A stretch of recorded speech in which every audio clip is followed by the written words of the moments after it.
नमस्ते दोस्तों, मैं घनश्याम आप लोगों के सामने हिंदी व्याकरण सीरीज का एक नया टॉपिक जिस पे हम चर्चा कर रहे हैं वो हमारा टॉपिक है प्रत्यय। हमने अभी तक प्रत्यय की परिभाषा देखी। प्रत्यय की परिभाषा के साथ साथ हमने यह भी देखा कि प्रत्यय के भेद कितने होते हैं। हम इसके भेदों की चर्चा किया। इसके भेद दो होते हैं। कितने होते हैं? दो होते हैं। कौन कौन से होते हैं? एक होता है शब्द या धातु के लगने के आधार पर, एक होता है भाषा के आधार पर। कितने होते हैं तो आप लोग बताएंगे। इसके जो भेद होते हैं या दो होते हैं। हमने कौन कौन से भेद पढ़ा? हमने पढ़ा कि शब्द या धातु के लगने के आधार पर, एक भाषा के आधार पर। हमने यह देखा कि जो शब्द या धातु के लगने के आधार पर जो प्रत्यय का हमने भेद था उसके भी दो भेद होते हैं। कितने भेद होते हैं तो आप लोग बताएंगे? दो भेद। कौन कौन से है तो आप बताएंगे कृत प्रत्यय, एक होता है तद्धित प्रत्यय। कृत प्रत्यय किसे कहते हैं? हमने पहली क्लास में इसका डीपली अध्ययन किया। एक बार फिर भी हम यहाँ पर चर्चा कर लेते हैं। जो कृत प्रत्यय होते हैं, जब कोई प्रत्यय क्रिया या धातु के बाद लगता है तो उसे हम कृत प्रत्यय कहते हैं, और इससे निर्मित जो शब्द होते हैं उसे हम कृदंत कहते हैं। हमने पहली क्लास में इसका भी अध्ययन किया, और इसी क्रम में जब हम आगे बढ़ रहे थे तो हमने तद्धित प्रत्यय की भी चर्चा की। हमने बताया था कि जो तद्धित प्रत्यय होता है यह संज्ञा, सर्वनाम और विशेषण के बाद जो प्रत्यय लगाया जाता है उसे हम तद्धित प्रत्यय कहते हैं, और इससे निर्मित जो शब्द होते हैं उसे हम तद्धितांत कहते हैं। कैसे यह निर्मित होगा, क्या इसका सिचुएशन होगा, अभी हम इसका आगे व्याख्या और देखेंगे। इसी क्रम में हम जब आगे बढ़ रहे थे तो हमने देखा कि जो प्रत्यय के भेद में हमने पहले का दो भेद पढ़ चुके। अब दूसरे का जो चार भेद होता है उसी को हम अध्ययन करेंगे। जो दूसरा प्रत्यय जो भेद था वह था भाषा के आधार पर। भाषा के आधार पर इसके जो भेद होते हैं इनकी संख्या चार होती है। कौन कौन सी होती है?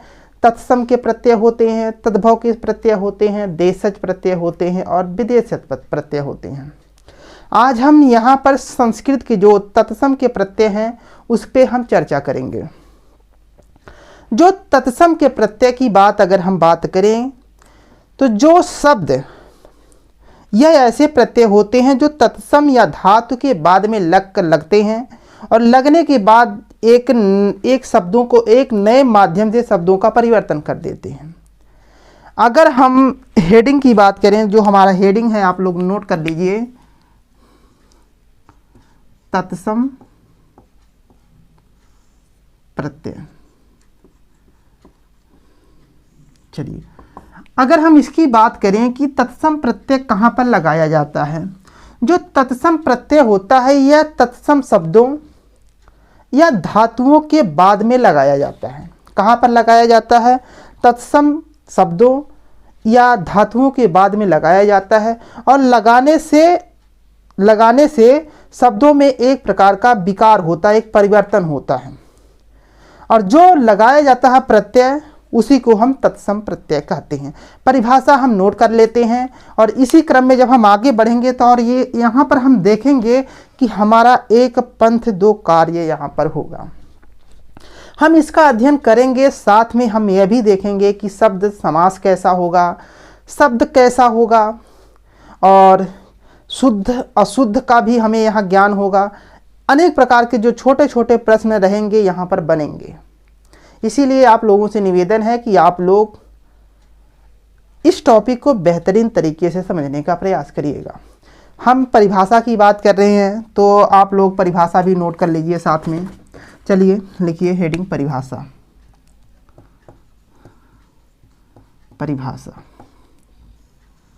परिभाषा की अगर बात करें तो जैसे लिखिए आप लोग, वे शब्दांश, यह जो शब्द नहीं होते हैं यह शब्द का छोटा अंश होता है। क्या होता है? प्रत्यय जो होता है शब्द का छोटा अंश होता है। तो आप लोग लिखिए, वे शब्दांश जो तत्सम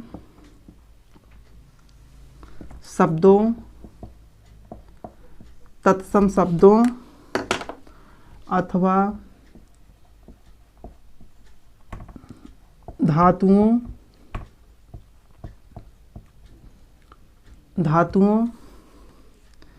के अंत में जुड़कर उनसे नए शब्दों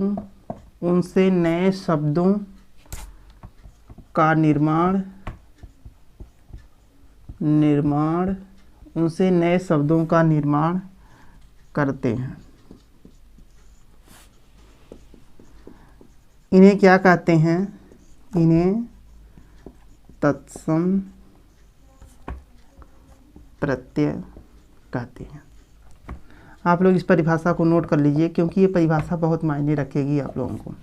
देखिए, जो तत्सम प्रत्यय होते हैं, अगर हम इसकी परिभाषा की बात करें कि वे शब्दांश जो तत्सम शब्दों या जो लगेंगे, जो तत्सम के जो प्रत्यय होंगे वह तत्सम शब्दों में लगेंगे, और अथवा धातुओं के अंत में जुड़कर उससे नए शब्दों का निर्माण करते हैं, उन्हें क्या कहते हैं? उन्हें हम तत्सम प्रत्यय कहते हैं।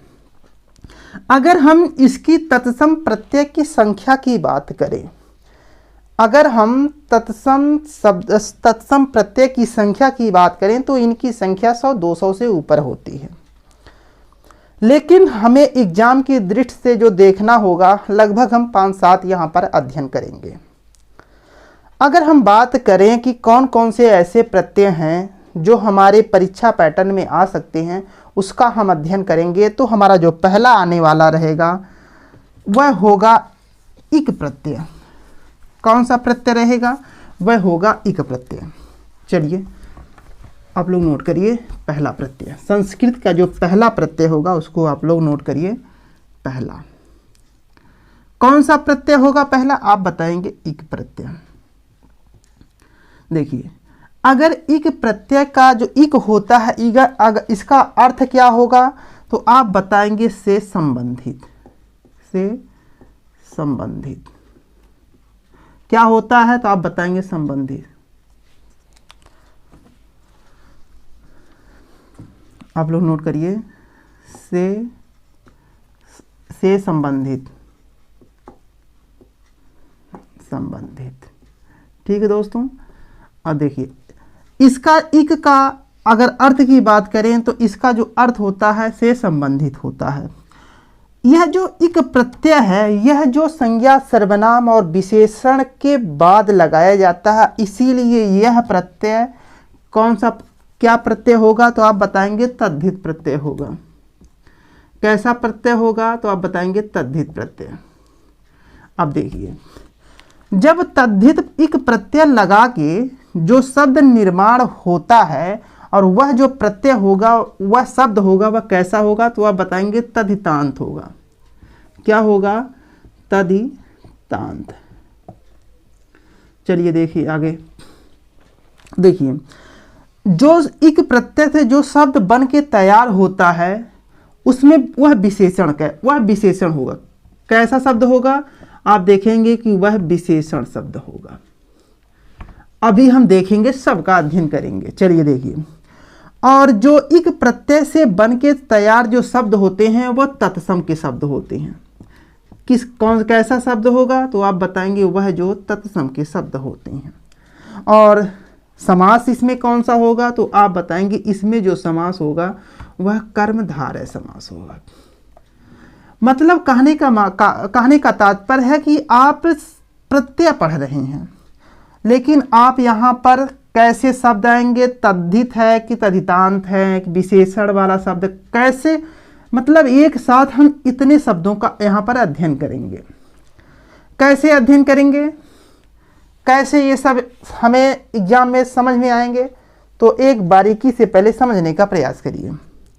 चलिए देखिए, इसको समझने से पहले एक छोटा सा ट्रिक है, उसको आप लोग ध्यान दीजिए। लिखिए यहाँ पर, यदि शब्द के शुरू में आपको बता दें कि यदि शब्द के शुरू में छोटा आ आता है तो जब हम इक प्रत्यय लगाते हैं तो वह जो छोटा या होता है वह बड़ा आ में परिवर्तन हो जाता है। अगर वह छोटी ई आएगा या बड़ी ई आएगा या ए आता है, अगर शब्द का जो पहला अक्षर छोटी ई हो या बड़ी ई हो या ए हो आता है, जब हम इक प्रत्यय उसमें लगाते हैं तो यह जो होता है आय में परिवर्तन हो जाता है। चलिए एक और है, उसको भी देख लेते हैं। अगर हम बात करें, अगर पहला शब्द ऊ हो, जिसे या हम बड़ा ऊ भी कहते हैं, और अगर बात करें आगे तो ओ आते हैं, तो इक प्रत्यय लगाते समय जो यह होता है यह औ में परिवर्तन हो जाता है। किस में परिवर्तन हो जाएगा? तो अ में परिवर्तन हो जाता है। इसको आप लोग नोट कर लीजिएगा क्योंकि ये अभी आप लोगों को समझ में आएगा। चलिए देखिए कैसे होता है यह सब, इसका अब हम यहाँ पर शब्दों के माध्यम से समझते हैं, उदाहरण के माध्यम से समझते हैं। चलिए देखिए, एक शब्द देखिए अंश है। क्या है? अंश। अगर हम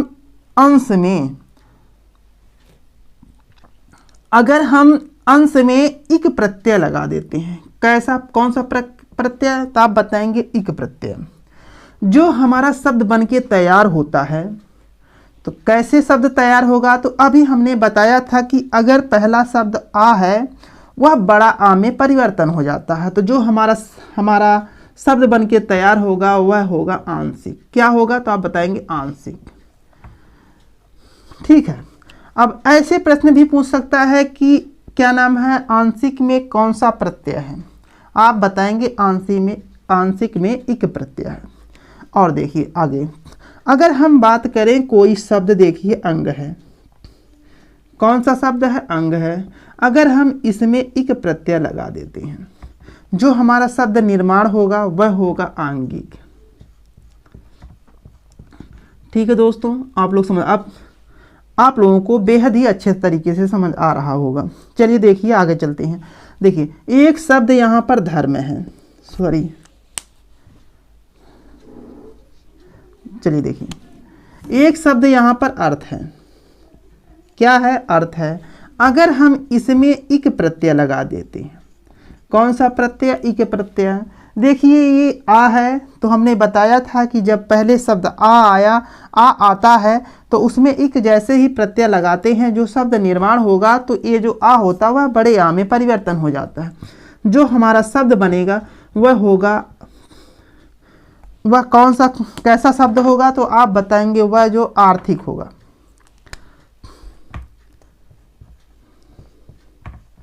ठीक है दोस्तों, चलिए देखिए, हमने तो अभी तक इसका अध्ययन किया, इसको भी देख लेते हैं उदाहरण के माध्यम से। चलिए देखिए, एक शब्द है इतिहास। कैसा शब्द है? तो आप बताएंगे एक शब्द है इतिहास। अगर हम बात करें इतिहास में इक प्रत्यय लगा दें, कौन सा प्रत्यय? इक प्रत्यय लगा दें। हमने बताया था कि अगर पहला शब्द ई आता है तो ए में परिवर्तन हो जाता है। तो आप लोग यहाँ पर शुद्ध अशुद्ध का भी आप लोगों का ज्ञान यहाँ पर होगा कि इसका जो मिलकर बनेगा तो क्या बनेगा? आप बताएंगे ऐतिहासिक हो बनेगा। कैसा शब्द बनेगा? तो आप बताएंगे ऐतिहासिक। ऐतिहासिक।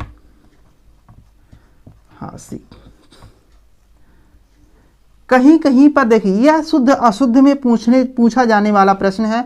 कहीं कहीं पर लोग ऐतिहासिक होता है, लेकिन ये ऐतिहासिक शब्द पढ़ा जाता है, इसीलिए यह शुद्ध अशुद्ध में प्रश्न ज़्यादा से ज़्यादा प्रश्न बनता है, इसलिए आप लोग इसको ध्यान रखिएगा। चलिए एक और शब्द देखते हैं। देखिए एक शब्द विधान है। क्या है? विधान। विधान में अगर हम बात करें इक प्रत्यय लगा दें, तो देखिए पहला शब्द जो ई है तो किस में परिवर्तन हो जाएगा? ए में। जो हमारा शब्द बनेगा क्या बनेगा? तो आप बताएंगे वैधानिक। वैधानिक। चलिए अब आगे देखते हैं और उदाहरण के माध्यम से समझ लेते हैं। देखिए अगर हम बात करें कि अगर हम कोई शब्द ए से पहला अगर होता है वह ऐ में परिवर्तन हो जाता है। कैसे परिवर्तन होगा उसको देखते हैं। एक शब्द हमारा देखिए है देह। क्या है? देह। अगर हम इसमें इक प्रत्यय लगा दें तो जो हमारा शब्द बनेगा क्या बनेगा, तो आप बताएंगे दैहिक बनेगा। चलिए कैसे दैहिक बनेगा समझने का प्रयास करिएगा। जो ए है, ए की मात्रा जो आई है, यह जो ऐ में परिवर्तन हो गया, और जो छोटी ई की मात्रा है हा पे लगती है, और शब्द हमारा बन के तैयार होता है दैहिक। ठीक है, एक शब्द और देख लेते हैं। अगर कोई शब्द जैसे कि मूल एक शब्द है, अगर हम इसमें इक प्रत्यय लगा दें, कौन सा प्रत्यय, इक प्रत्यय, तो हमारा जो शब्द है, देखिए हमने कहा था कि अगर पहला शब्द छोटा ऊ बड़ा ऊ या ओ में हो तो अ में परिवर्तन हो जाता है। इसका जो पहला शब्द है मात्रा है, देखिए बड़ा ऊ की मात्रा है, जब यह शब्द निर्माण होगा तो यह हो जाएगा मौलिक। मौलिक। एक और शब्द को एक और शब्द देख लेते हैं। देखिए अगर एक शब्द देखिए यहाँ पुराण है, पुराण, अगर हम इसमें इक प्रत्यय लगा दें, जो हमारा शब्द बनेगा यह हो जाए पौराणिक।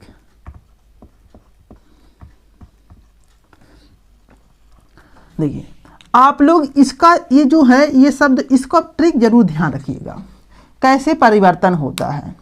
जब आप लोगों को यह परिवर्तन समझ में आएगा तो आपको जो उदाहरण होंगे यह बेहद ही अच्छे तरीके से समझ आएंगे। अब देखिए हमने बताया था कि इक का जो अर्थ होता है से संबंधित होता है, और यह तद्धित प्रत्यय होता है। क्या होता है, तद्धित प्रत्यय होता है। कैसे प्रत्यय होता है, ये जो शब्द आए हैं यह जो संज्ञा सर्वनाम और विशेषण के शब्द हैं, हमने पहले ही बताया था कि जब कोई प्रत्यय संज्ञा सर्वनाम और विशेषण के बाद लगाते हैं उसे हम क्या कहते हैं, उसे हम तद्धित कहते हैं। और जो शब्द निर्माण होता है, यह जो शब्द बन के तैयार हो रहा है, यह जो तद्धितांत होता है। क्या होता है, तो आप बताएंगे तद्धितांत होता है। प्रश्न हमेशा बनता रहता है कि तद्धित प्रत्यय किसके बाद लगाए जाते हैं। आप लोग भूलिएगा मत, जो तद्धित प्रत्यय होते हैं वह संज्ञा सर्वनाम और विशेषण के बाद लगाए जाते हैं। एक प्रश्न और बनता है कि कृत प्रत्यय कहाँ पर लगाए जाते हैं। जो कृत प्रत्यय होते हैं वह क्रिया और धातु के बाद में लगाए जाते हैं, और लगाने के बाद जो शब्द बन के तैयार होते हैं उसे हम कृदंत प्रत्यय के नाम कृदंत कहते हैं। क्या कहते हैं, उसे हम कृदंत कहते हैं। और यह जो शब्द है यह संज्ञा सर्वनाम और विशेषण के शब्द हैं, और इसके बाद प्रत्यय जो लग रहा है इसीलिए यह तद्धित है, और जो बन के तैयार हो रहे हैं शब्द यह तद्धितांत है। और यह जो शब्द हैं यह अगर हम बात करें यह शब्द विशेषण है। कैसे शब्द हैं, यह शब्द विशेषण है, और यही शब्द तत्सम के भी शब्द हैं। और अगर पूछ ले कि आंशिक में कौन सा समास होगा, तो आप लोग बताइएगा कि आंशिक में कर्मधारय समास होगा। कहने का तात्पर्य है प्रत्यय के साथ साथ आप इतने चीज़ों का अध्ययन आप यहाँ पर करेंगे। चलिए हम इसी क्रम में आगे बढ़ते हैं और हम संस्कृत का अगला प्रत्यय भी देख लेते हैं। चलिए नोट करिए, जो हमारा अगला प्रत्यय होने वाला है वह भी हमारे एग्जाम की दृष्टि से बहुत ही ज़्यादा मायने रखेगा। और आप लोग यहाँ पर ध्यान रखिएगा कि जो प्रत्यय आने वाला है इससे पर्यायवाची जो शब्द बनते हैं वो भी बहुत ही मायने रखते हैं। कैसे बनेगा हम उसको देखते हैं। चलिए देखिए, हमारा जो दूसरा प्रत्यय है वह है धी या धर या धरा। अगर हम बात करें धी धर धरा की अर्थ क्या होगा, आप लोग बताएंगे। जो धी और धर का जो अर्थ होता है वह होता है धारण करने वाला। ठीक है, अब धरा का अर्थ क्या होता है इसको भी देख लेते हैं। इसका होता है धारण करने वाली, धारण करने वाली। ठीक है दोस्तों, आप लोग इसको जरूर ध्यान रखिएगा, क्योंकि यह जो प्रश्न होगा पर्यायवाची जब प्रश्न आएगा वहाँ पर भी ये बहुत ही काम करेगा। चलिए देखिए, और यह जो प्रत्यय होते हैं यह संज्ञात सर्वनाम और विशेषण के बाद में लगाए जाते हैं, इसीलिए यह जो कौन से प्रत्यय होते हैं, यह तद्धित प्रत्यय होते हैं, तद्धित होते हैं। और जो शब्द बन के तैयार होते हैं वह कैसे होते हैं, वह होते हैं तद्धितांत। कैसे होते हैं, तद्धितांत। चलिए आगे चलते हैं। बात करें कि जो शब्द बन के तैयार होते हैं इसमें समास कौन से हो सकते हैं, तो आप बताएंगे उसमें जो बहुब्रीहि समास होते हैं। कैसे समास होते हैं, तो आप बताएंगे वह बहुब्रीहि समास होते हैं। शब्द कैसा होगा, तो आप बताएंगे जो शब्द होगा वह तत्सम के शब्द होंगे। कैसे होंगे, अब हम उदाहरण के माध्यम से देखते हैं। चलिए देखिए, अगर हम बात करें जल, जल देखिए एक शब्द है, संज्ञा का शब्द है। अगर हम इसमें जल में अगर हम धी प्रत्यय लगा देते हैं, धी प्रत्यय लगाते हैं, जो हमारा शब्द बन के तैयार होता है क्या बनेगा, तो आप बताएंगे जलधि। आप लोग बताइए कि किसका पर्यायवाची है, यह जो किसका पर्यायवाची है, तो आप लोग बताएंगे जो जलद होता है, जो शब्द बन के तैयार होता है, यह जो समुद्र का पर्यायवाची, किसका पर्यायवाची है, तो आप बताएंगे समुद्र का पर्यायवाची है। चलिए देखिए आगे देखते हैं। एक शब्द है गिरि, क्या है, गिरि। अगर हम इसमें धर प्रत्यय को लगा देते हैं, कौन से प्रत्यय, धर, तो जो हमारा शब्द बन के तैयार होता है वह क्या होगा, तो यह होगा गिरिधर।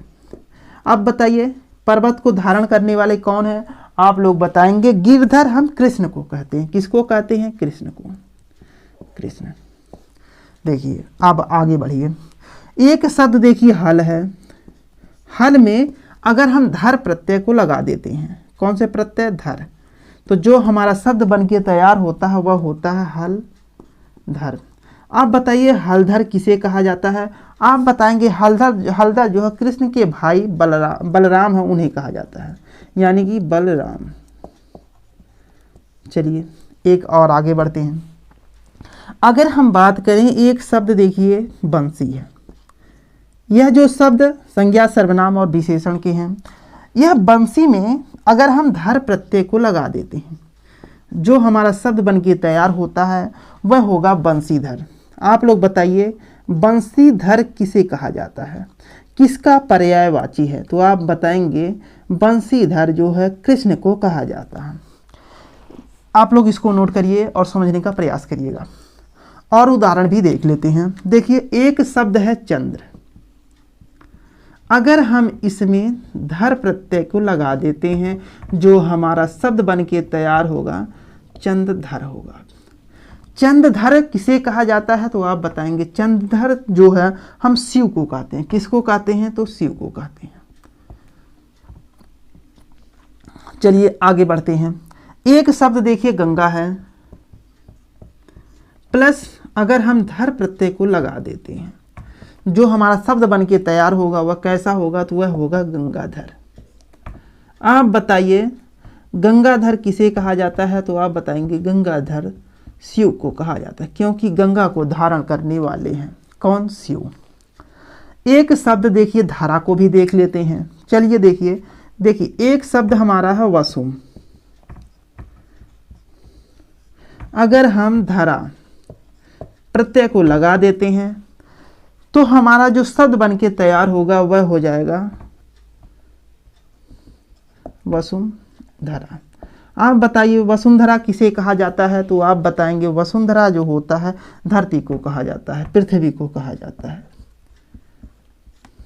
चलिए एक और है, उसको भी एक उदाहरण और है, उसको भी समझने का प्रयास करते हैं।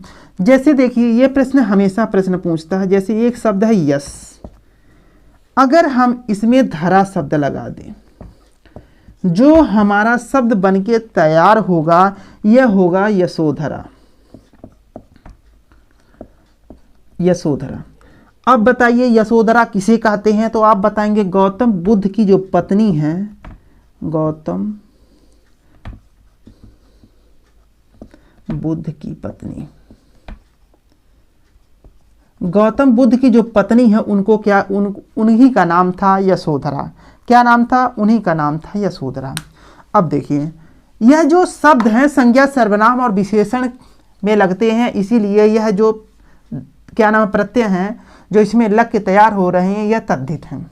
और जो ये शब्द बन के तैयार हुए हैं इसे हम तद्धितांत कहते हैं। ठीक है।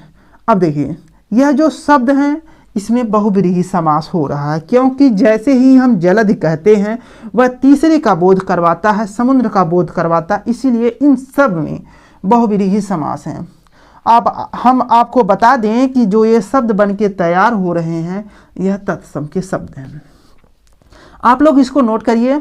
अब हम इसी क्रम में आगे बढ़ते हैं और हम हमारा जो अगला प्रत्यय होने वाला है उसको देख लेते हैं। वह भी पर्यायवाची और तद्धित, तद्धितांत और बहुव्रीहि और तत्सम शब्दों को लेकर आएगा।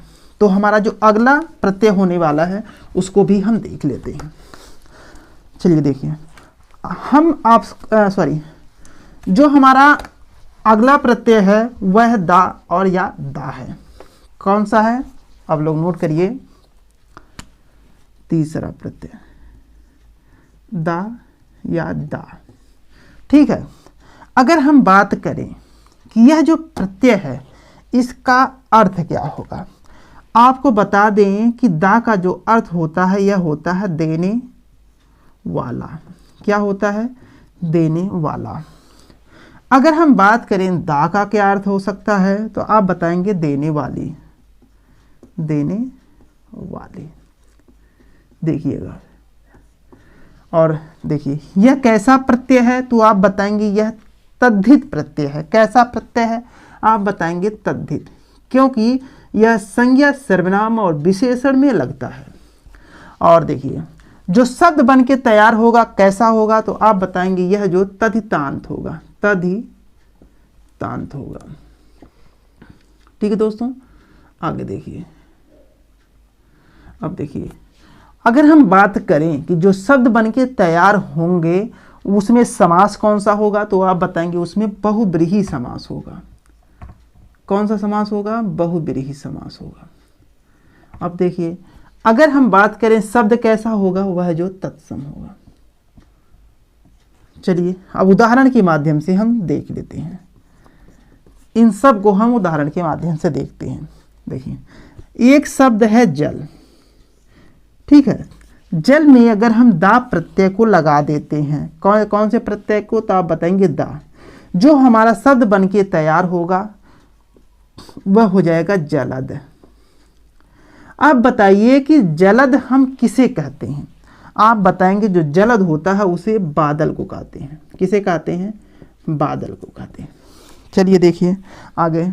अगर हम बात करें एक प्रत्यय है पय, एक शब्द पय है, अगर हम इसमें दा शब्द को लगा देते हैं, दा प्रत्यय को लगा देते हैं तो हमारा जो शब्द बनेगा यह होगा पयोद। पयोद किसे कहते हैं? अगर आप लोग पर्यायवाची के शब्दों को पढ़े होंगे तो आप लोग बता सकते हैं कि पयोद किसे कहते हैं। पयोद भी बादल को कहा जाता है। किसको कहा जाता है? बादल को कहा जाता है। देखिए, एक शब्द देखिए सुख है। अगर हम इसमें दा प्रत्यय को लगा देते हैं जो हमारा शब्द बन के तैयार होगा यह होगा सुखद। ठीक है। एक और है उसको भी देख लेते हैं। जैसे एक देखिए शब्द है दुख।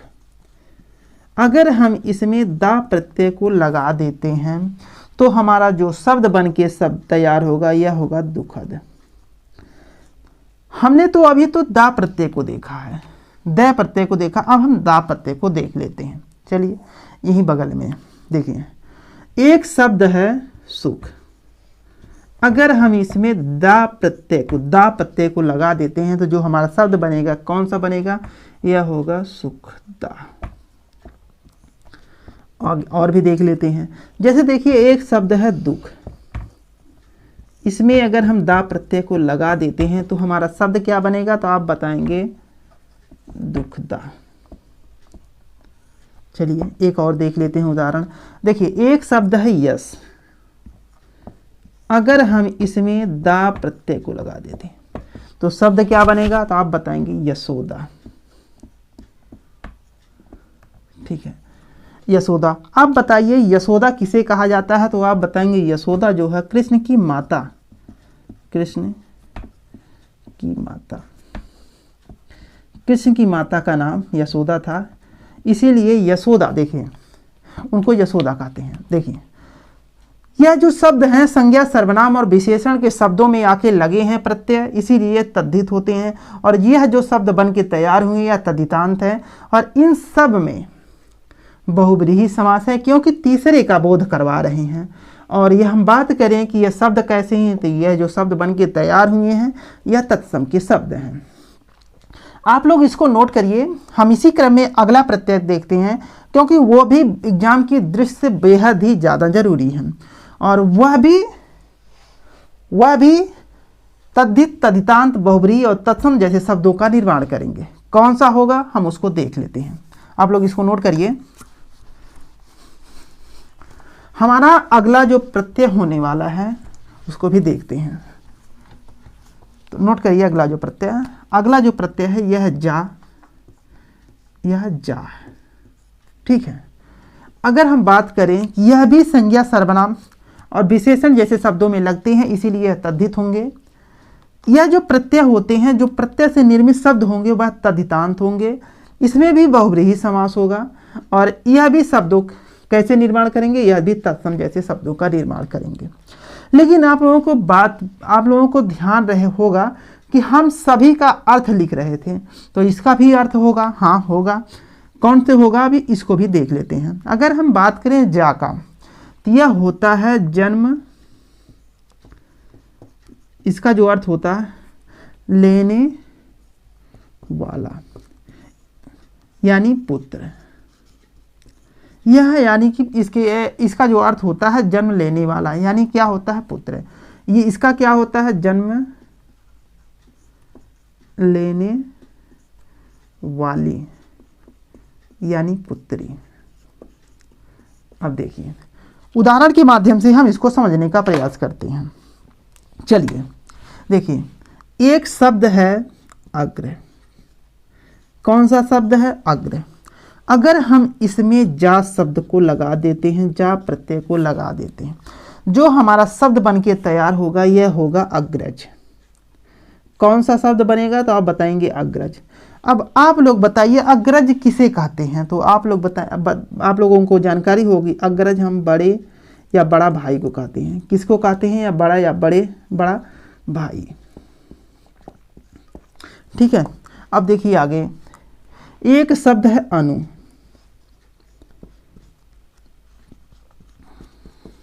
एक शब्द है अनु है। अगर हम उसमें जा प्रत्यय को लगाते हैं तो हमारा जो शब्द बन के अनु का अर्थ क्या होता है? पीछे। जा मतलब क्या होता है? उत्पन्न होने वाला। तो शब्द बन के जो तैयार होगा वह होगा अनुज।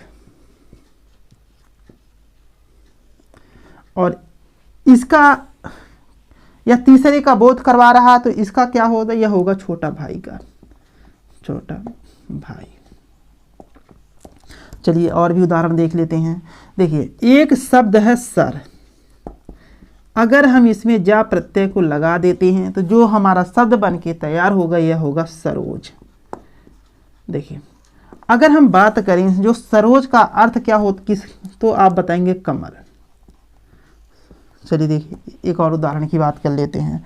जैसे देखिए एक शब्द है द्विज। एक शब्द है द्वि। अगर हम इसमें जा प्रत्यय लगा देते हैं, जो हमारा शब्द बन के तैयार होगा यह होगा द्विज। अब बताइए किसको किसको कहा जाता है? तो आप बताएंगे ब्राह्मण। ब्राह्मण। अब आगे देखिए पक्षी को भी कहा जाता है। ठीक है। और उसके बाद दांत को भी कहा जाता है। ठीक है दोस्तों, आप लोग नोट करिएगा। अब हम इसका तो देख चुके, अब जा का भी प्रत्यय को देखते हैं कैसे यह शब्द का निर्माण करेगा। देखिए एक शब्द है अग्र। अगर हम इसमें जा प्रत्यय को लगा देते हैं तो जो हमारा शब्द बन के तैयार होगा वह होगा अग्रज। आप बताइए अग्रज किसे कहते हैं? तो आप बताएंगे अग्रज जो है, अग्रजा। जो शब्द बन के तैयार होगा यह होगा अग्रजा। अग्रजा किसे कहते हैं? तो आप बताएंगे बड़ी बहन को। बड़ी बहन। देखिए एक है अनु, अगर हम इसमें जा प्रत्यय लगा देते हैं तो जो हमारा शब्द बन के तैयार होगा यह होगा अनुजा। अनुजा किसे कहेंगे? छोटी बहन को, छोटी बहन। चलिए देखिए एक और उदाहरण देख लेते हैं। अगर हम बात करें, एक शब्द देखिए गिरी है, अगर हम इसमें जा प्रत्यय को लगा देते हैं तो जो हमारा शब्द बन के तैयार होगा वह होगा गिरिजा। आप बताइए गिरजा किसे कहते हैं? गिरजा अगर हम बात करें कि यह जो पार्वती का दूसरा नाम था, इसीलिए हम पार्वती को गिरजा कहते हैं। और उदाहरण देख लेते हैं। जैसे देखिए प्रश्न, यह एक उदाहरण बहुत ज़्यादा प्रश्न पूछता है। जैसे देखिए वृषभानु, एक शब्द है वृषभानु, अगर हम इसमें जा प्रत्यय को लगा देते हैं तो जो हमारा शब्द बन के तैयार होता है वह होगा वृषभानुजा। आप लोग बताइए वृषभानुजा किसे कहते हैं? तो आप लोग बताएंगे वृषभानुजा राधा को कहा जाता है। अब देखिए यह जो शब्द, यह जो प्रत्यय हैं संज्ञा, सर्वनाम और विशेषण में आके लग रहे हैं, इसीलिए यह जो तद्धित हैं। और जो शब्द ये बन के तैयार हो रहे हैं यह जो तद्धितांत हैं। यह जो शब्द हैं यह जो तीसरे का बोध करवा रहे हैं, इसीलिए इसमें बहुव्रीहि समास है। और यह जो शब्द बन के तैयार हुए हैं यह तत्सम के शब्द हैं। इस प्रकार से हमने देखा कि जो संस्कृत के जो प्रत्यय होते हैं लगभग बहुत होते हैं, लगभग हम यहाँ पर 4-5 का अध्ययन किया। अगला अभी तो इसमें और हैं, लेकिन आपसे रिक्वेस्ट है कि आप लोग आगे वाला जो प्रत्यय होगा उसको आप लोग डीपली खोज के अध्ययन करें। अगर आप लोगों को कहीं दिक्कत हो रही है तो कमेंट में ज़रूर बताएं कि इसके आगे वाला जो प्रत्यय है तत्सम के, उसका भी अध्ययन आप सर करवा लीजिए। नहीं तो हम कल तत्सम का तो प्रत्यय हो गया, हम तद्भव के प्रत्यय की बात करेंगे। ठीक है, तो आप लोग इस टॉपिक का अध्ययन और नोट्स विशेष रूप से बना के चलिएगा, क्योंकि ये जो हमारा एक पंथ दो कार्य को सिद्ध कर रहा है यह आपके एग्जाम की दृष्टि से बेहद ही महत्वपूर्ण है। तो अपना प्यार और सपोर्ट जरूर देते रहिएगा। तो नमस्ते दोस्तों।